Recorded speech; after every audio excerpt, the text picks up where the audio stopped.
Unang tanong mula kay Chloe Hufana, Business World. Yusek, good afternoon. May we know why there was no uplift meeting earlier today?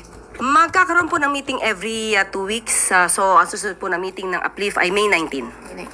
May we know po bakit nag-scale back ang frequency ng meetings? Do we think nag-stabilize na po ba yung conditions para mag-scale back po tayo ng bi-monthly meetings?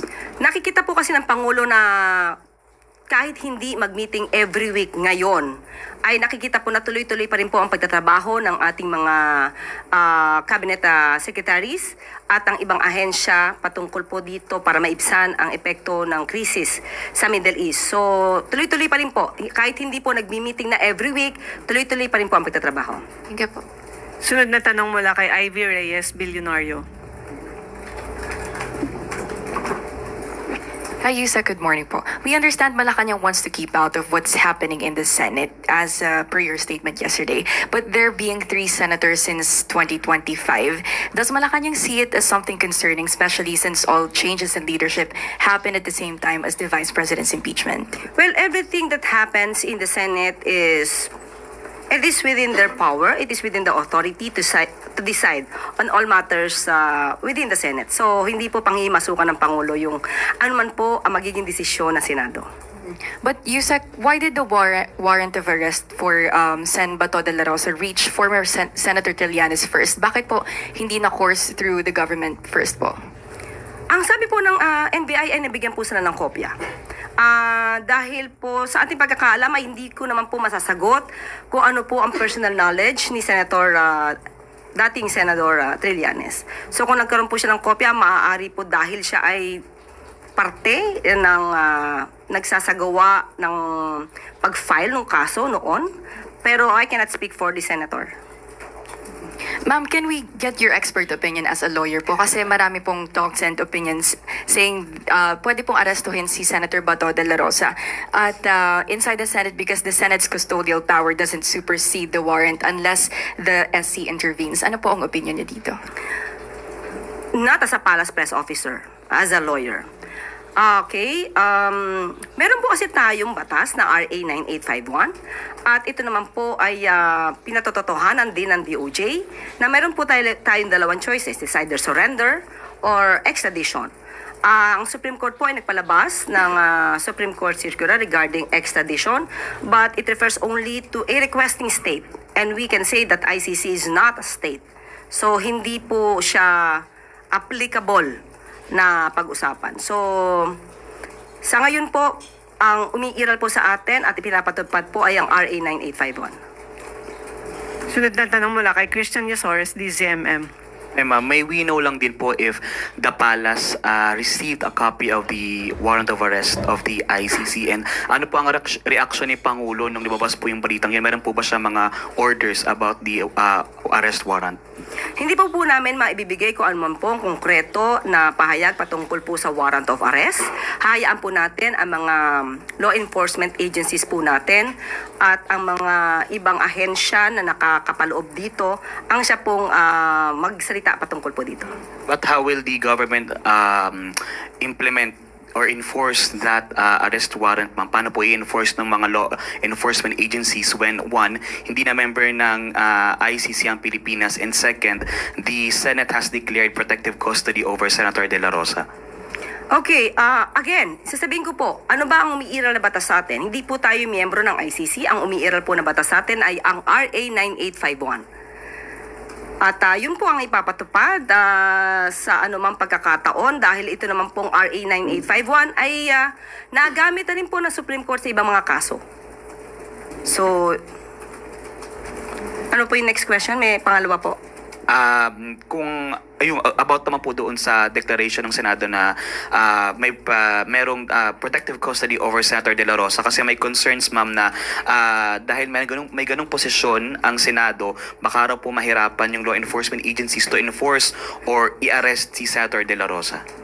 Meron po na natawag na privilege para hindi po hulihin ang sinumang senador habang nasa session kapag siya po ay nasa vicinity ng Senado.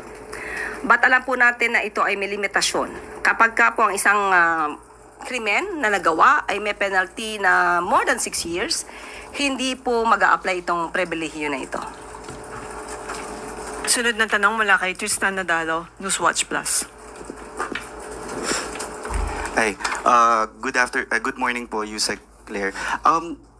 Nakarating na sa Pangulo itong warrant of arrest, and may directive na po ba siya sa law enforcement agencies on how to approach this? Similar po ba ito sa nangyari kay dating Pangulong Rodrigo Duterte? Nabalitaan po ng Pangulo ang nangyari kahapon at ang lagi naman pong utos ng Pangulo sa lahat ng enforcement agencies, sa lahat po ng pagkakataon, hindi lamang po dito patungkol kay Senator Bato, dapat lamang ay sumunod kung ano ang sinasabi ng batas.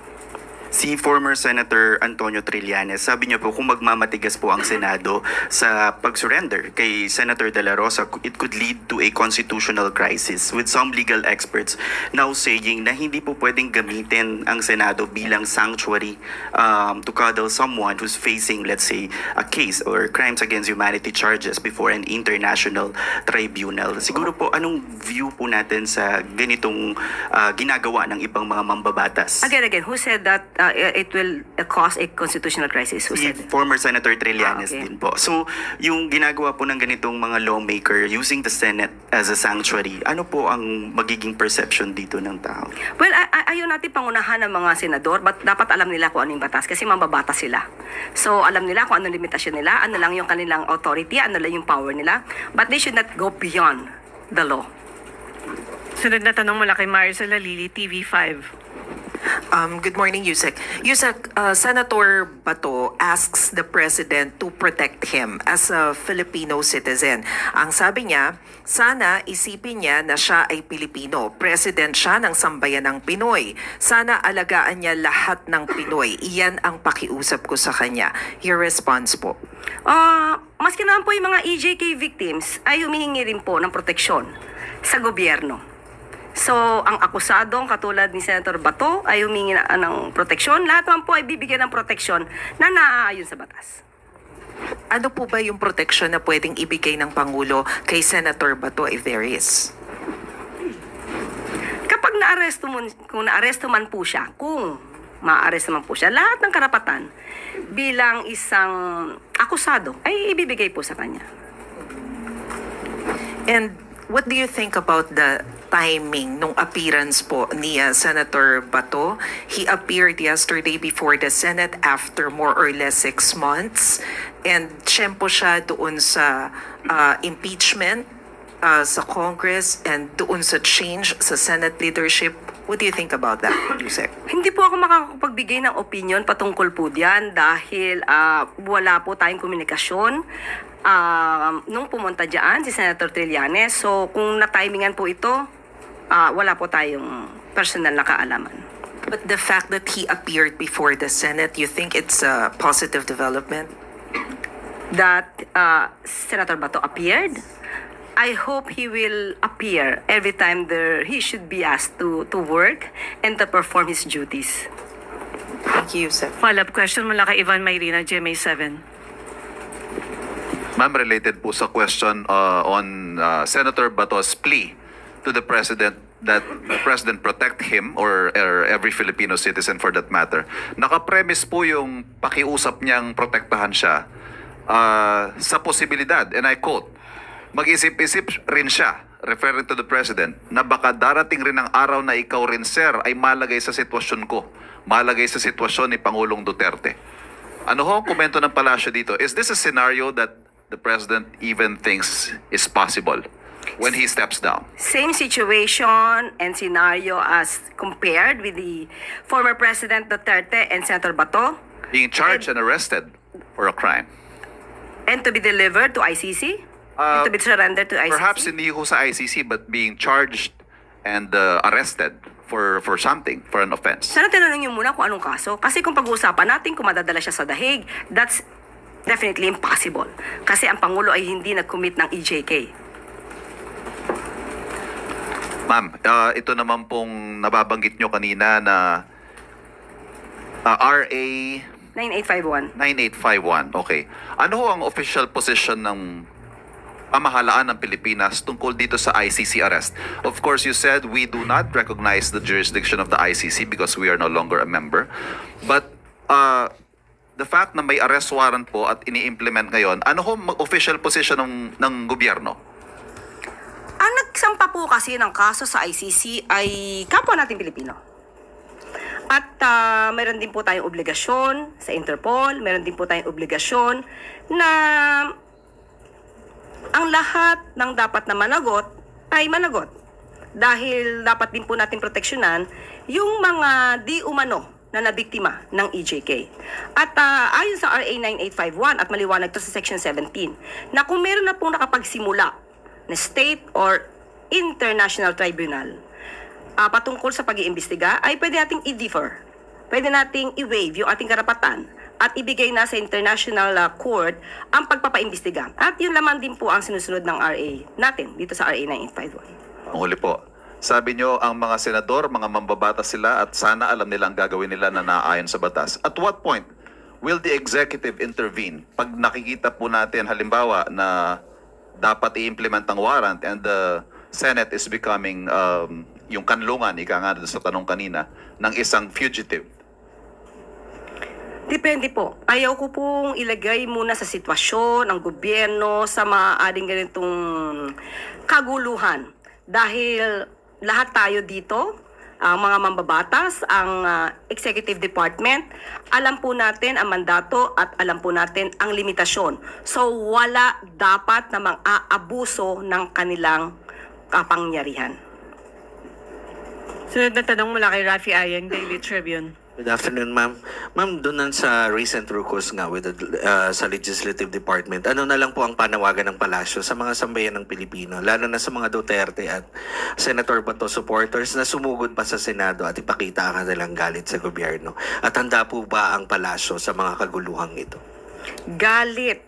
Kapag ka po ba, if ever mag-implement ng valid warrant of arrest or pagpapatupad ng utos ng isang korte, dapat po ba na ang mga Duterte at mga supporter ni Senator Bato ay maghasik at magalit sa gobyerno? Hindi po ba dapat tayong lahat, kahit anong kulay natin, ay dapat na tumutupad sa batas at pinapatupad ang batas? So hindi po kinakailangang magkagulo. Alamin lamang ang batas, sumunod sa batas, at hindi kinakailangang gamitin ang puwersa. Hindi kailangang gamitin ang mga harassment na nagagaling sa iba't ibang kampo. Kasi po kagabi, parang si NBI Director Matibag ay namura pa ng mga supporters. Sino po ang nagmura? Mga supporters po Nino? nila Senator Bato no nandun sa labas ng Senado. Karamihan naman po yata sa kanilang mga supporter ay ganun po talaga ang estilo. So hindi po natin mapipigil, pero alam naman natin karaniwan sa mga Pilipino ay hindi po pala mura. Follow-up question mula kay Tristan Nadal, Newswatch Plus. Isaac, pahabol na lang po on ICC. Of course, sabi na rin po ng ibang eksperto, para maiwasan na yung mga ganitong problema on questions on enforcement of an ICC arrest warrant, is the best po talaga for the Philippines to rejoin the Rome Statute and the ICC. And sabi nyo rin naman po kanina, you're not concerned that the President would be sent to The Hague dahil wala naman po siyang kinupit na EJK. So, is it high time to review our membership or para po mag-rejoin sa ICC? Sa ngayon po ay hindi po ang huli namin pag-uusap ng Pangulo. Medyo matagal-tagal na po. Sa ngayon ay hindi ko pa po ito muling na itatanong. Ang huli niya pong sinabi ay hindi pa po magre-rejoin. So kung kinakailangan po sigurong aralin sa mga susunod ng araw, ay hindi naman po sarado ang Pangulo dyan. But sa ngayon, ang huli namin pag-uusap ay hindi pa po magre-rejoin. Sunod na tanong mula kay Katrina Domingo, ABS-CBN. Undersecretary, how prepared is President Ferdinand Marcos Jr. to issue, let me lay out the premise first. Kanina po sabi niya, it's up to law enforcement agencies, but law enforcement agencies are under the executive department. Ano po yung directive na maaaring ibigay ng Pangulo in the event of a standoff between law enforcement agencies, arresting officials, and yung Senate Sergeant at Arms or the Senate itself? As I've said a while ago, I do not want to speculate on matters like that. Mahirap kung mag-speculate kung mainit ang issue. Dahil kung may maibibigay tayong mensahe dito at hindi naman po ganun ang mangyayari, magkakaroon lamang po ito ng negatibong impression. Mayroon po bang attempts yung executive to have conversations with the Senate leadership apart from the meeting with the NBI last night para ma-iron out yung differences between the arresting party and the sitting senator? Sa ngayon ay wala pa po na ibibigay sa aking anumang mensahe patungkol po dyan.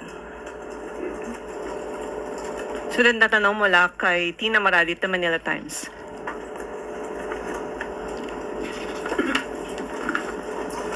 Hi, Yusek. Yusek, naging maugong na naman po ang usapin sa cabinet revamp. Kabilang po dito yung sinasabing resignation di umano ni DICT Secretary Aguda, although he already denied this. Pero may mga umugong din po na pati si acting DBM Secretary Toledo at LG Secretary Remulla ay nasa chopping block daw po. Has the President mentioned anything about making changes in his cabinet? Sa ngayon po ay wala pa rin pong ipinapaabot sa atin na update. Pero kapag mayroon, ibibigay ko po agad sa inyo. With everything that's happening now, Yusek, is the President's trust and confidence in his cabinet secretaries still fully intact? Yes. Salamat po. Sunod na tanong mula kay Katrina Domingo, ABS-CBN. Ma'am, on the impeachment vote, ano po yung reaksyon ng palasyo doon sa naging result nung numero sa House of Representatives kahapon? Sa ating pagkakaalam, ang pinakahuling tala ng botohan na para ma-impeach ang Vice Presidente ay 257. Okay? Nagdesisyon po ang House of Representatives at nakita malamang nila ang mga ebidensya, sabi nga nila ay mas dumami pa ang sumang-ayon na ma-impeach sa pangalawang pagkakataon ang Vice Presidente, at ito marahil ay ayon sa mga nakita nila na mga documents or mga ebidensya na maaring maging dahilan para ma-impeach ang Vice Presidente. At sana kapag ito ay napunta na rin sa Senado ay maging patas ang mga manghuhusga, ang mga senador natin, para ito naman ay sa taong bayan. So, nagsalita na po ang House of Representatives at ito po naman ay kanilang trabaho at hindi po ito sinasaklawan ng Pangulo. Gaano po kakumpiyansa ang Malacanang na magpapatuloy ito sa isang actual trial sa Senate given the recent changes sa Senate leadership kahapon? Trabaho po ito ng Senado. So, hindi po manghihimasok ang Pangulo. Nasa Senado na po yan, nasa kamay na po yan ng Senado.